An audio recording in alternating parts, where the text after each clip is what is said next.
Hai adik-adik, kembali lagi dengan Karina di online class on Awan. Kali ini kita akan belajar kelas 5, tema 8, subtema 3, usaha pelestarian lingkungan.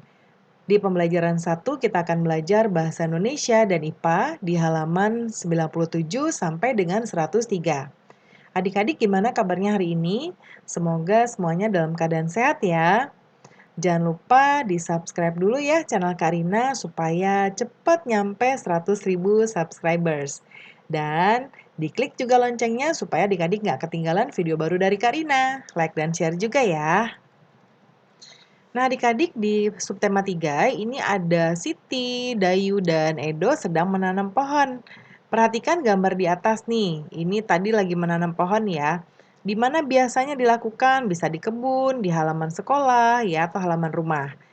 Kemudian apa tujuannya? Supaya menjadi hijau ya, banyak oksigen yang dihasilkan oleh tumbuhan dan lain-lain. Manfaatnya adalah menjadikan lingkungan kita menjadi asri ya, asri dan indah. Nah, sekarang adik-adik ketersediaan air bersih sangat penting bagi kehidupan manusia nih, kata Lani ya. Nah, kemudian kita lihat, jawablah pertanyaan berikut dengan berdiskusi. Yang pertama, apa syarat-syarat air yang layak kita gunakan sebagai air minum dan untuk memasak? Nah, kita lihat di sebelah kanan, syarat-syarat air layak digunakan sebagai air minum dan untuk memasak yaitu pertama tidak keruh, tidak berwarna apapun, tidak berasa apapun, tidak berbau apapun, kemudian suhunya antara 10 derajat sampai 25 derajat Celcius atau sejuk.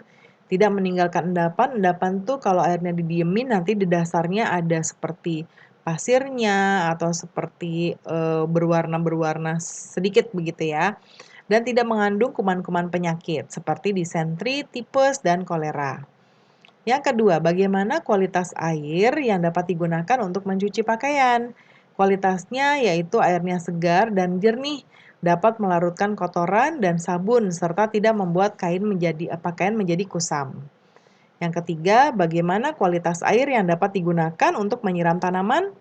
Nah, kalau tanaman itu tidak mengandung bahan kimiawi, racun ya, kemudian tidak mengandung zat kimiawi yang berlebihan. Nah, kemudian berikutnya ada bacaan judulnya Air untuk Kebutuhan Sehari-hari. Boleh adik-adik baca dahulu ya. Nah, kemudian kita akan membuat informasi penting yang ada di teks. Karina akan besarkan dulu. Informasi pentingnya dibuatnya seperti ini ya adik-adik ya di peta pikiran. Yang pertama, paragraf pertama, yaitu sebagian besar atau 97% air di bumi berupa air laut yang tidak bagus untuk diminum. Hanya 3% air di dunia berupa air segar yang dapat digunakan untuk minum, memasak, dan mencuci. Paragraf kedua, persyaratan air bersih meliputi 3 komponen, yaitu pertama persyaratan secara fisik, persyaratan secara kimia, persyaratan kandungan mikroba. Yang ketiga, paragraf ketiga, masyarakat memerlukan air dalam jumlah yang sangat besar. Air diambil dari sungai-sungai atau sumur. Air dipompa melalui pipa bawah tanah menuju ke rumah-rumah penduduk. Nomor 4, paragraf 4, sumber air lainnya didapat dari sumur. Dahulu orang menggunakan timba, namun sekarang menggunakan pompa listrik. Pompa mengalirkan air menuju ke bak penampung, kamar mandi, dapur, dan tempat lain. Karina kecilkan kembali ya. Nah, berikutnya di Ayo Renungkan hari ini saya belajar tentang apa? Kita tadi belajar sikap menghargai perbedaan pendapat dengan orang lain, pengetahuan tentang peristiwa atau tindakan dalam bacaan, faktor-faktor yang mempengaruhi kualitas air, keterampilan tentang menuliskan peristiwa atau tindakan dalam bacaan dan mempresentasikan hasil diskusi. Lalu di bagian bersama bersama orang tua, apakah air di rumahmu memenuhi persyaratan air bersih? Nah, ini disesuaikan saja ya adik-adik. Contohnya kalau Kak Rina buat karena memenuhi persyaratan, ini syarat ya, syarat. Nah, air di rumahku memenuhi syarat air bersih karena tidak keruh, tidak berwarna, tidak berasa, tidak bau, dan tidak meninggalkan endapan. Nah, adik-adik pembelajaran kita sudah selesai ya. Semoga bisa bermanfaat.